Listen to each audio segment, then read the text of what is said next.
Salam alaikum, bonjour. Alors, je vais résoudre un exercice sur la cinétique chimique. Bon, l'exercice est le suivant. Donc, vous allez trouver le lien de l'exercice dans la boîte de description. Donc, l'exercice est le suivant.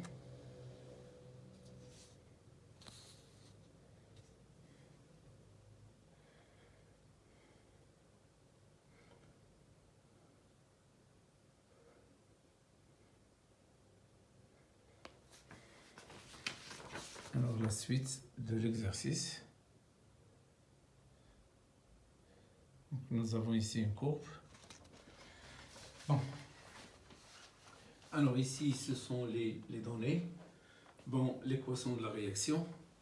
On considère la transformation chimique modélisée par l'équation chimique suivante. Bon, l'équation, c'est C4H8O2 plus H- donc CH3CO- plus C2H5OH. Bon, à l'instant t égale à 0, on fait réagir une quantité de matière de l'ester. Bon, celui-là, il est nommé un ester. D'accord, C4H8O2 avec une solution aqueuse d'hydroxyde de sodium. Hydroxyde de sodium, c'est une solution qui contient les ions Na+, plus H-. Voilà la solution d'hydroxyde de sodium. Donc ici, l'ion qui va réagir, c'est H-. Donc Na+, il ne va pas réagir, donc il va jouer le rôle d'un ion spectateur. Alors donc, on obtient un mélange de volume V est égal à 100 ml. Donc le volume c'est 100 ml, 0,1 litre. Les concentrations molaires initiales des réactifs sont égaux. Donc la concentration molaire de C4H8O2 est égale à la concentration molaire de l'ion spectateur Na+, est égale à la concentration molaire initiale de H- est égale à C0. Avec C0, il est donné 10 à la puissance moins 2 mol litre moins 1. Alors, l'étude à température constante de l'évolution de la conductivité en fonction du temps a permis d'avoir les résultats suivants. Donc, vous avez ici un tableau. Donc, dans ce tableau, vous avez les différentes valeurs de T et les différentes valeurs de sigma. Donc, vous voyez, à T égale à 0, sigma il est égal à 0,250. À T est égal à 5, sigma est égal à 0,210. À T est égal à 9 minutes, donc 0,192. À T est égal à 13, 0,178. À T est égal à 20, 0,160. À T est égal à 27, 0,148. Et à T égale à l'infini, c'est-à-dire l'état final, il est égal à l'état final, il est égal à 0,091. Bon, ils nous ont donné aussi les lambda, les conductivités molaires ioniques. Donc, les conductivités molaires ioniques de Na+, 5 millisiemens mètre carré mol moins 1. Et la conductivité molaire ionique de H-, c'est 20 millisiemens mètre carré mol moins 1. Pour CH3CO-, 4,1 millisiemens mètre carré mol moins 1. Bon, la première question. Dresser le tableau d'avancement de la réaction et déduire la valeur de l'avancement maximal, Xmax. Donc, voilà le tableau d'avancement. D'accord? Donc, je dois le remplir. Donc, nous avons ici les cases spécialement réservées aux réactifs et les cases réservées aux différents produits. Donc, ici, il n'y a pas de réactif en excès. Donc, la quantité de matière de C4H8O2 N0 de C4H8O2, il est égal à la concentration fois le volume. Donc je vais mettre ici C0 fois V. La quantité de matière initiale de HO-, il est égal aussi à C0 fois V. Donc je vais mettre ici C0 fois V. Alors au début il n'existe pas C0, 0. Alors maintenant nous avons ici C0 fois V moins X, le coefficient c'est 1. Donc on va mettre ici X. Là aussi, le coefficient c'est 1, donc c'est 0 fois V moins X. Le coefficient c'est 1, donc c'est X, X. Et en bas, c'est 0 fois V moins X max. C'est 0 fois V moins X max. Donc, X max, X max. Alors maintenant, puisque la réaction, ils ont indiqué avec une seule flèche, donc c'est une réaction qui est totale. Donc cette réaction est totale. Donc cette réaction est totale. Totale.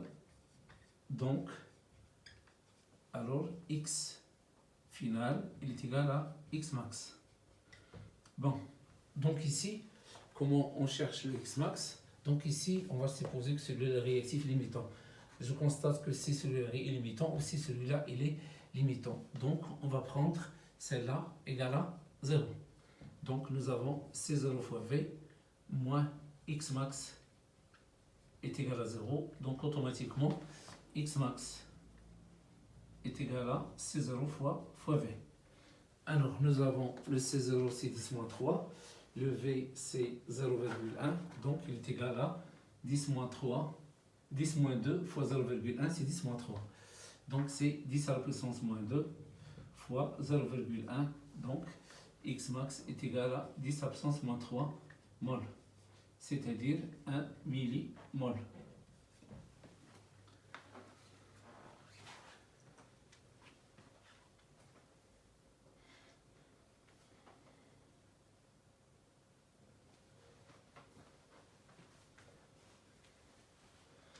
Donc la deuxième question, donc je vais effacer ici les données. Voilà.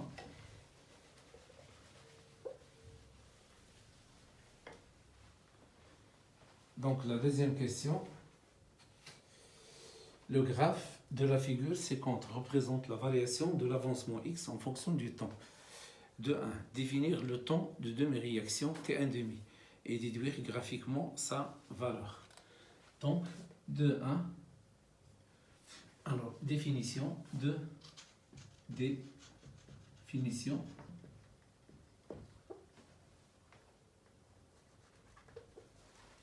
Donc, de 1. Définition.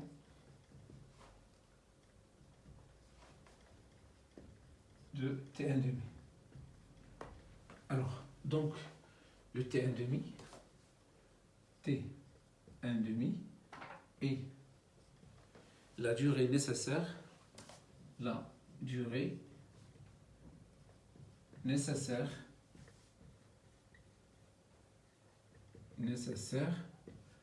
pour que l'avancement de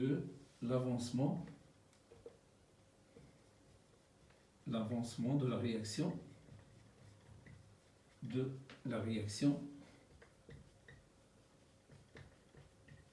atteint la moitié de sa valeur finale. La moitié de sa valeur finale.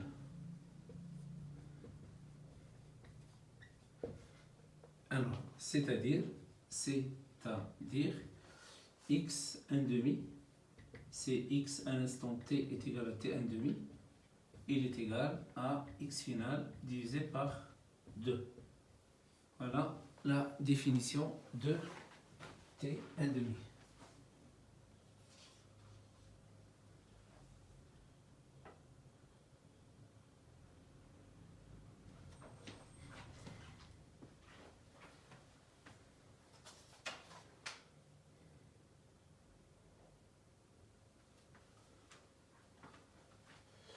Alors maintenant, ils nous ont demandé donc définir le temps de réaction et déduire graphiquement sa valeur.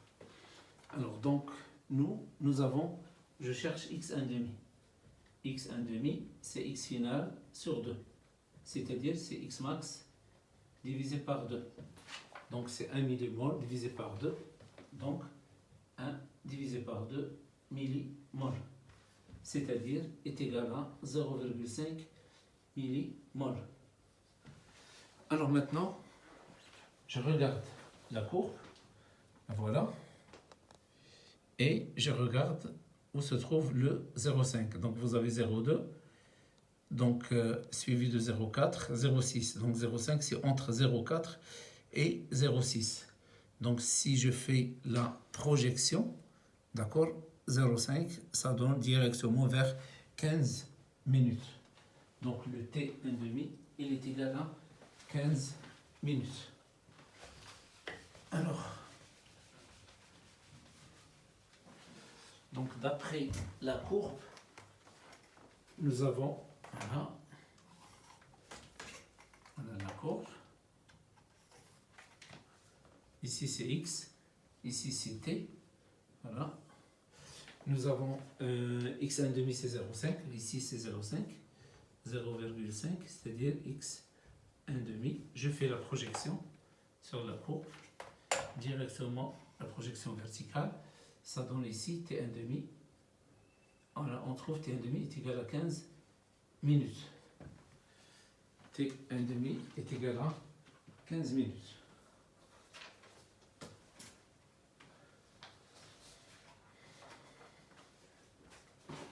Alors la question suivante. 2. Justifier la variation de la vitesse volumique de réaction. Justifier la variation de la vitesse volumique de réaction. Bon.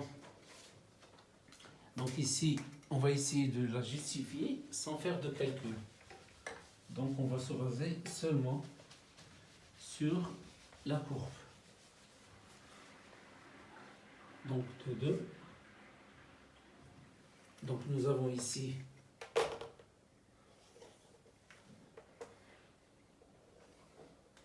voilà la courbe. Donc là c'est x en fonction du temps. Si je trace la tangente à l'instant t,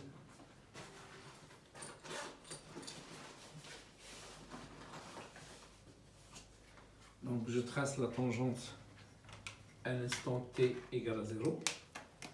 Donc je vais la tracer d'une manière approximative. Alors donc, voilà, ça c'est delta 0. Si je trace la tangente à un instant donné t, ici par exemple, voilà. Donc delta 1, ainsi de suite. Donc nous avons la vitesse.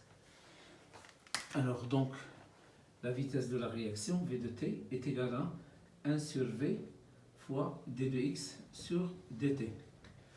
Alors le d de x sur dt, il représente le coefficient directeur de la tangente. Le coefficient directeur de la tangente, qu'est-ce que je constate? Cette tangente-là, elle est proche de l'axe vertical. Donc son coefficient directeur, il est plus grand que celle-là. Lorsqu'on s'éloigne de l'axe vertical, le coefficient directeur il diminue. Donc nous avons dx sur dt à t égale à 0. Alors ça c'est le coefficient directeur de la tangente. La tangente à t égale à 0. À t égale à 0. On l'appelle aussi la pente. Donc nous avons delta 0, il est plus proche de l'axe vertical. Donc delta d de x sur dt à l'instant t. Ici c'est un instant t et là c'est un instant t égale à 0.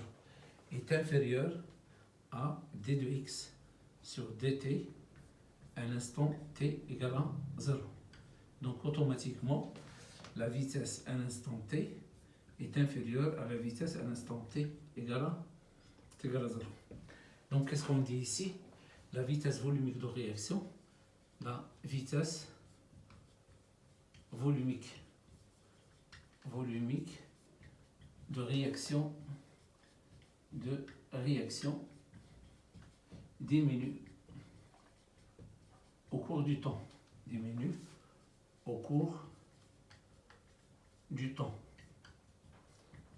Alors maintenant, quelle est la cause de cette décroissance?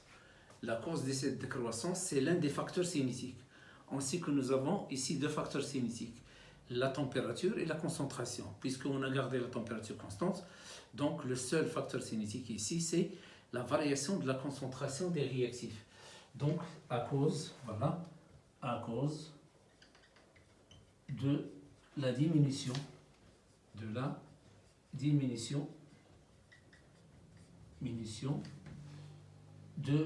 des concentrations des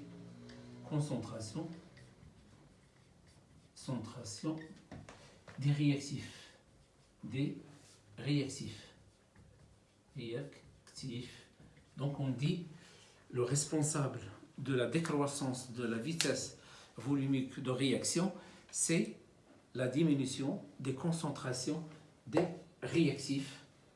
D'accord? Donc ici, on a essayé de justifier cette décroissance.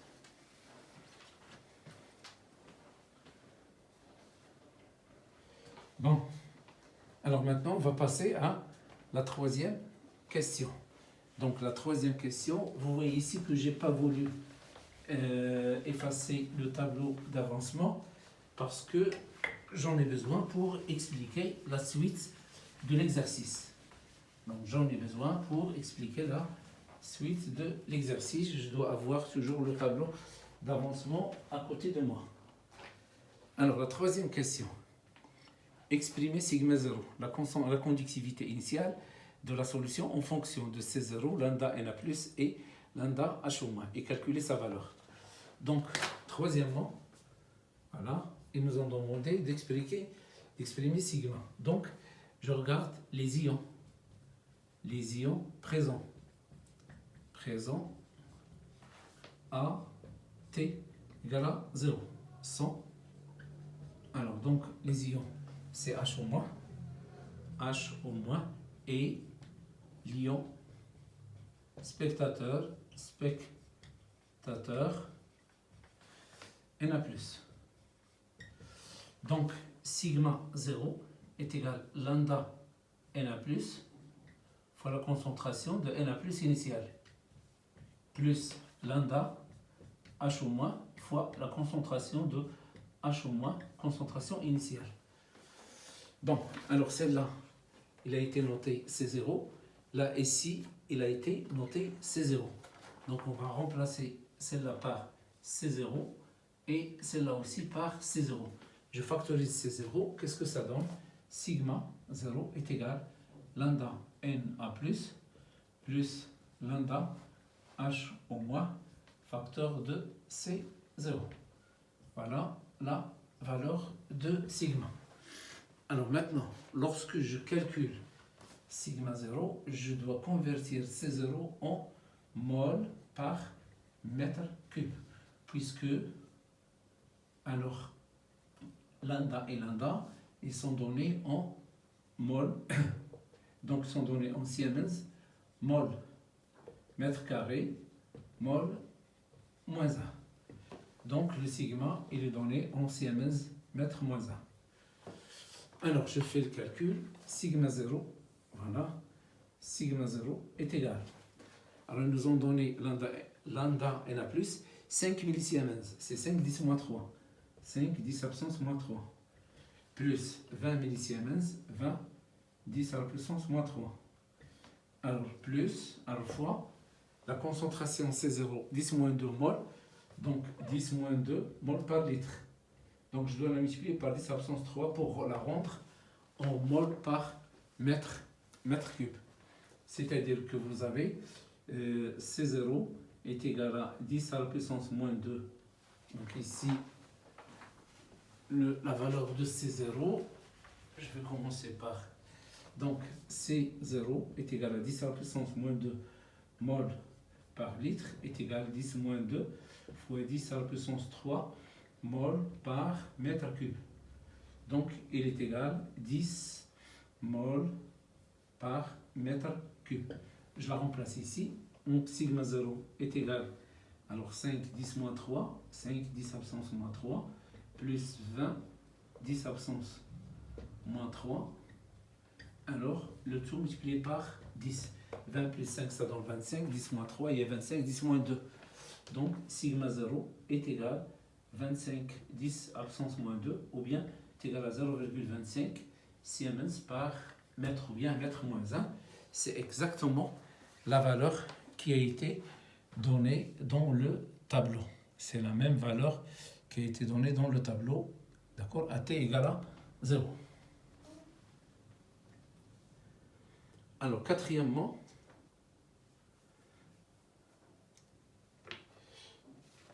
la quatrième question. Donc, j'efface cette partie. Bon, alors, j'en ai besoin de sigma 0. Donc, je reviens pour... Donc, sigma 0, maintenant, il est connu.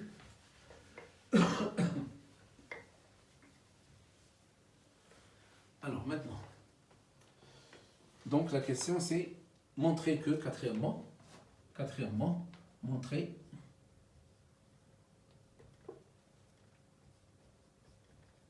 montrer que sigma, il est égal à sigma 0 moins AX. Ils ont demandé, donner l'expression et la valeur de A. Donc, on va chercher la valeur, l'expression de A. Bon, d'abord, je m'intéresse les ions. Les ions, nous avons l'ion H-. La concentration de l'ion H- à l'instant initial. Alors, cette concentration à l'instant initial, c'est celle-là. À l'instant T, c'est celle-là. Donc, c'est C0 fois V moins X divisé par le volume. Donc ici, nous avons deux solutions. On obtient un mélange de volume. Alors, donc ici, d'après l'exercice, on considère la transformation chimique modélisée par l'équation chimique suivante. À l'instant t égale à 0, on fait réagir une quantité de matière d'ester avec une solution aqueuse d'hydroxyde NaOH. On obtient un mélange de volume V. Les concentrations molaires initiales des réactifs sont égaux. Donc c'est 0. Donc la quantité de matière, c'est C0 fois V, C0 fois V. Donc ici, C0 fois V moins X divisé par V. Donc il est égal à C0 moins X sur V. Bon, maintenant, la concentration de CH3 COO-, il est égal. Donc c'est X divisé par V. La concentration de Na+, il reste la même, C0, puisque c'est un ion indifférent, donc elle ne change pas. Donc puisque la concentration... Alors maintenant, les ions présents dans la solution, ce sont les ions H-, CH3CO- et Na+. Donc sigma est égal lambda Na+, fois la concentration de Na+, plus lambda H-, fois la concentration de H-, plus lambda CH3COO-, fois la concentration de CH3COO-.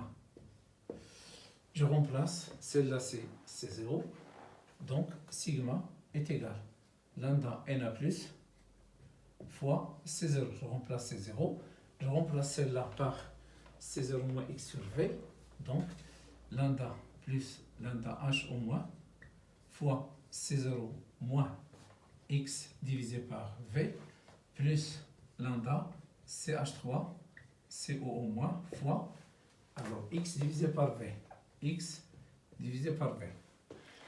Alors maintenant, je développe celle-là fois celle-là, donc ça donne lambda Na+, C0, plus lambda H-, fois C0, moins lambda H-, fois X sur V, plus lambda CH3 COO- fois X sur V.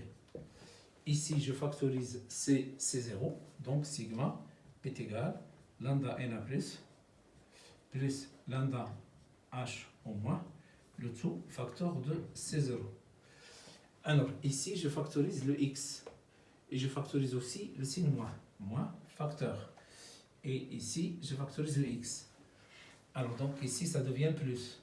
Donc, ça devient lambda h au moins. Moins, ici, ça devient moins. Lambda CH3 COO moins. Le tout divisé par V. Alors, celle-là, il représente quoi? Celle-là, elle représente le x. Alors, et celle-là, il représente quoi? Il représente le A. Donc, on va poser A.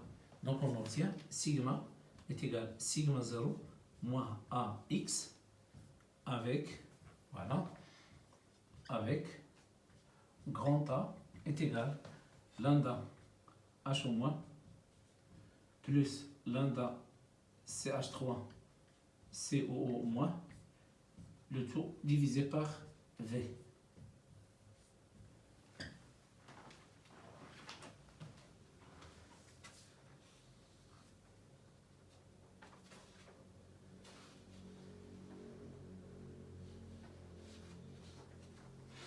Alors, ils nous ont demandé de calculer, bien sûr, de calculer la valeur de A.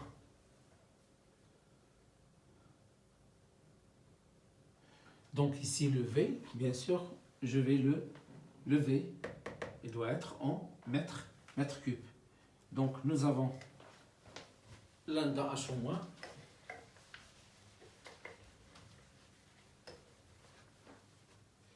Donc le V est égal à 100 millilitres, 0,1 litre, c'est-à-dire est égal à 0,1 10 absence moins 3 mètres cubes, c'est-à-dire 10 absence moins 4 mètres cubes. Donc le A est égal, alors les différentes lambda, donc lambda H au moins, c'est 20, 10 absence moins 3. Alors, donc ici, il y a un signe moins. Là, c'est un signe moins. Voilà. Lambda H moins, moins lambda CH3. Donc, moins. Pour le CH3, c'est 4,1, 10 absence, 4,1, 10 à la puissance moins 3. Le tout divisé par 10 à la puissance moins 4. Bon, donc, ça donne. Alors 20 moins 4,1 est égal, alors le tout multiplié par 10, ça donne 159. Donc A est égal à 159. Donc l'unité de A, c'est Siemens mètre moins 1 mol moins 1. Alors, Siemens, mètre moins 1, mol moins 1.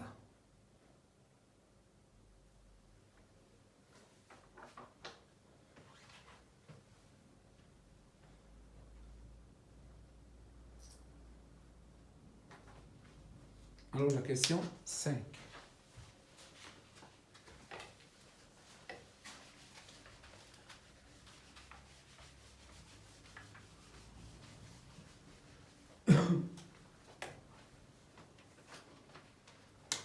Question 5. Alors, dans la question 5, déduire l'expression de sigma infini, qui est égale à sigma final, la conductivité de la solution à l'état final en fonction de C0, lambda Na+, et lambda CH3, COO-. Alors, donc, déduire l'expression de, donc, cinquièmement. Alors, nous avons sigma qui est égal à sigma 0 plus, alors donc il est égal à sigma 0 moins AX. Bon, alors sigma final est égal à sigma 0 moins AX final. Alors ils nous ont demandé de trouver une relation dans laquelle il y a les C0, les lambda. Alors nous avons x final est égal à x max est égal à C0 fois V. Et nous avons A, il est égal. Il est égal à quoi? Le A, on a démontré que le A est égal à sigma, est égal à lambda H au moins, lambda H au moins lambda CH3 CO au moins, divisé par V. Donc, on va les remplacer ici. Donc, sigma final est égal à sigma 0 moins lambda H au moins lambda, donc ici entre parenthèses, CH3 COO moins, divisé par V, multiplié par x final, c'est 0 fois V, c'est 0 fois V. Je simplifie le V, qu'est-ce que j'obtiens? Sigma 0, ou bien sigma final est égal à sigma 0 moins lambda H au moins, entre parenthèses, moins lambda CH3 CO au moins, le tout fois C0. Voilà l'expression de sigma final.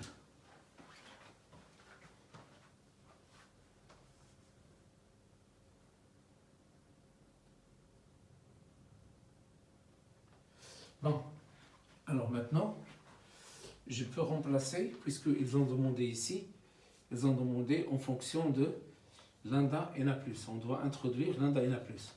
Je remplace le sigma 0. Donc sigma final est égal. Sigma 0 c'est quoi?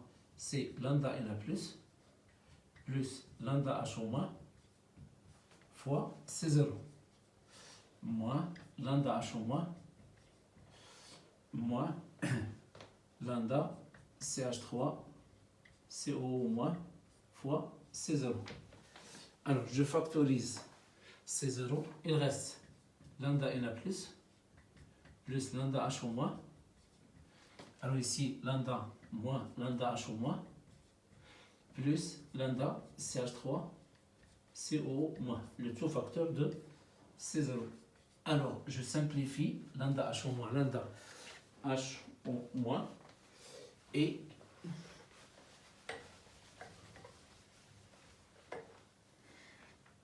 j'obtiens sigma final est égal, alors donc c'est lambda Na+, plus lambda CH3 CO au moins, le tout facteur de C0.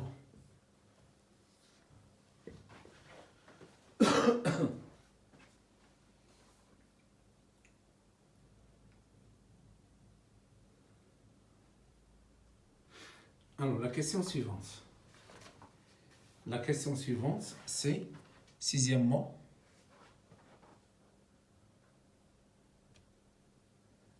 alors donc, sixièmement, ils nous ont montré cette relation. Donc,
donc la question suivante.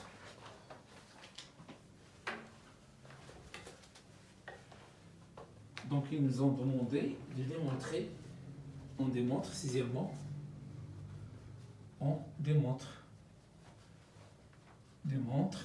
que, alors, x est égal à C0 fois V, facteur de sigma 0 moins sigma, divisé par sigma 0 moins sigma infini. Bon, avec le sigma infini, c'est sigma final. Donc, ils nous ont démontré, ils ont demandé de démontrer celle-là. Donc, je vais commencer par sigma est égal à sigma 0 moins AX. Alors, sigma final est égal à sigma 0 moins AX final. Donc, d'après celle-là, à quoi est égal AX? Donc, AX, il est égal à sigma 0 moins sigma.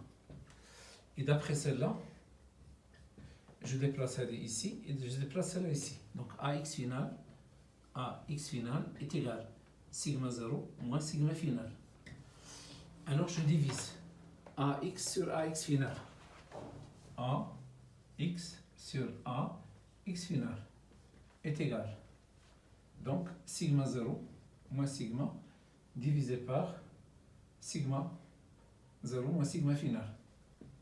On simplifie le 1, donc ça donne x sur x final est égal à sigma 0 moins sigma divisé par sigma 0 moins sigma final. Je déplace x final vers le haut, donc x est égal à x final facteur de sigma 0 moins sigma divisé par sigma 0 moins sigma final. Alors, x final, il est égal à C0 fois V, et sigma final est égal à sigma infini. Donc, on obtient x est égal à C0 fois V, facteur de sigma 0 moins sigma, divisé par sigma 0 moins sigma infini. Voilà la relation qui a été demandée.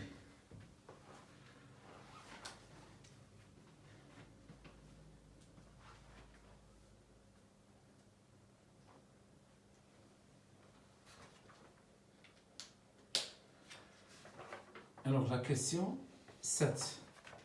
La question 7 est la suivante.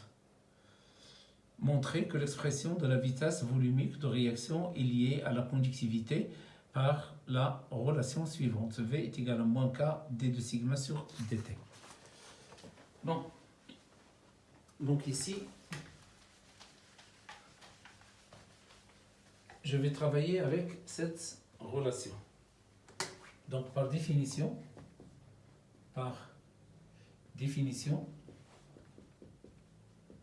donc la vitesse volumique, V de t, donc je vais la noter comme ça, V de t, elle est égale à 1 sur V fois la dérivée dx sur dt. Bon, je vais remplacer le x par celle-là. Donc, x, elle est égale à C0 fois V, donc facteur de sigma 0 moins sigma divisé par sigma 0 moins sigma final. Je remplace. V de t est égal à 1 sur V d sur dt de tout ça. C'est-à-dire C0 fois V facteur de sigma 0 moins sigma divisé par sigma 0 moins sigma final. Bon, C0 et V sont des constantes. Je fais sortir sigma 0, C0 fois V. La même chose, sigma 0 moins sigma, ça c'est une valeur, c'est un nombre, ça c'est une valeur numérique. Donc la différence c'est une constante. Donc je fais sortir aussi. Donc il est égal à 1 sur V, facteur C0 fois V, divisé par sigma 0 moins sigma final. D sur dt de sigma 0 moins sigma. Alors, je simplifie le V avec le V. Donc, ça donne, alors, C0 divisé par sigma 0 moins sigma final. Donc, et, alors donc, D de sigma 0 moins sigma. Je développe, donc D sur dt. Je développe, donc, la dérivée Donc le développement de la dérivée, c'est comme si on effectue une opération de multiplication. C'est-à-dire le développement, il ressemble au développement de la multiplication. Donc, qu'est-ce qu'on obtient? V de t est égal. Donc, C0 sur sigma 0 moins sigma final. C0 sur sigma 0 moins sigma final. Voilà. Alors, facteur de d de sigma 0 sur dt. Alors, moins d de sigma sur dt. Donc, je fais entrer d sur dt ici, d sur dt ici. Alors, celle-là, c'est une constante. Donc, sa dérivée est égale à 0. Donc, sigma 0 est une constante. Automatiquement, d de sigma 0 sur dt est égal à 0. Qu'est-ce qu'il reste? Il reste moins d sigma fois celle-là. Donc, v de t est égal moins c0 divisé par sigma 0 moins sigma final, alors fois d de sigma sur dt. Alors, qu'est-ce qu'on fait? On pose tout ça égal à k. On pose. Alors, k est égal C0 divisé par sigma 0 moins sigma final. Alors, on obtient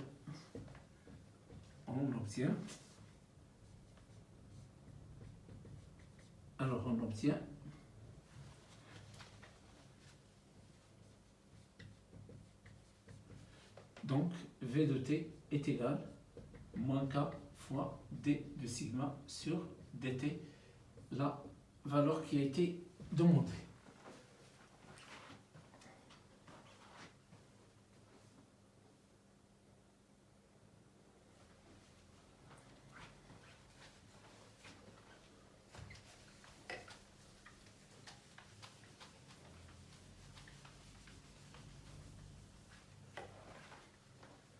Bon. Maintenant, la dernière question. On donne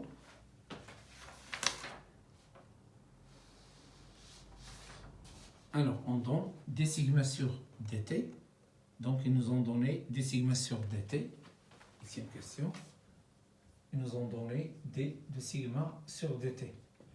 À l'instant t est égal à 13 minutes. 13 minutes.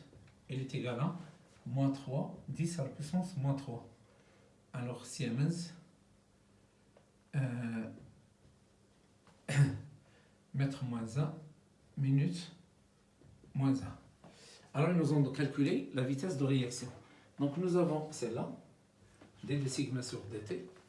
Donc, v de t à t égale à 0, à t égale à 13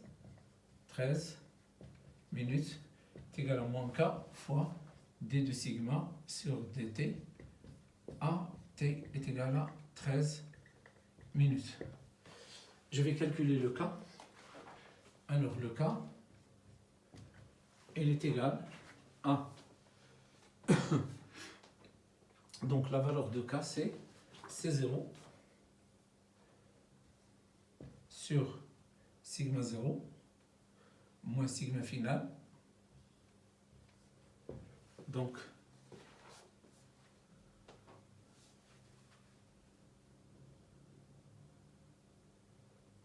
ici, dans ce cas-là, nous avons l'unité de sigma, c'est l'unité de sigma 0 moins sigma final. Donc, C0 doit être ici en mol par litre. Donc, il est égal à 10 à la puissance moins 2, C0 divisé par sigma 0, c'est 0,25. Et d'après la courbe, nous avons sigma final, bon la voilà, sigma infini, 0,091. 0 moins 0,091. Alors l'unité c'est millisiemens, donc le taux multiplié par 10 à la puissance moins 3. 10 à la puissance moins 3. Alors donc on calcule cette constante d'abord. Donc 0,25 moins 0,091. Donc multiplié par 1 10 à la puissance moins 3. Inverse, multiplié par 1 10 à la puissance moins 2. Donc ça donne 62,89. Donc K est égal à 62,89. Alors, donc 62,89. Donc on va la remplacer ici. On va la multiplier par 3. D'accord? Donc V à l'instant T est égal à 13 minutes. Donc il est égal à 62,89. C'est un moins fois moins 3, 10 à la puissance moins 3. Donc fois 3, 10 à la puissance moins 3.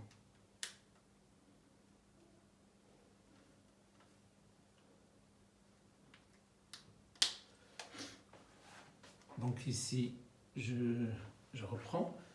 Donc c'est 0, c'est 10 moins 2. 1 exposant moins 2.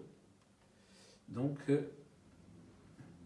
en bas, sigma 0, c'est 0,25 moins 0,091. Multiplié par 3, 10 moins 3, 3, 10 à la puissance moins 3 est égal, alors,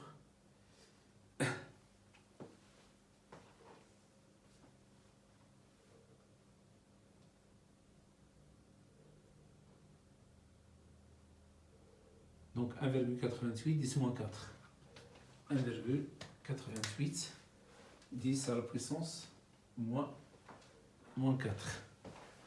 Donc ici, je remplace directement l'expression. Alors donc, V à l'instant t direct ici. Donc V à l'instant t est égal à 13 minutes. Donc est égal, c'est 10 à la puissance moins 2, divisé par 0,25 moins 0,091, 10 à la puissance moins 3, fois d de sigma sur dt, c'est 3, 10 à la puissance moins 3. Donc ici c'est Siemens par mètre, Siemens par mètre. D'accord? Celle-là c'est Siemens par mètre, seconde moins 1. Et celle-là mol par litre. Donc ça donne 3, 10 à la puissance moins 3, fois 10. Alors le taux,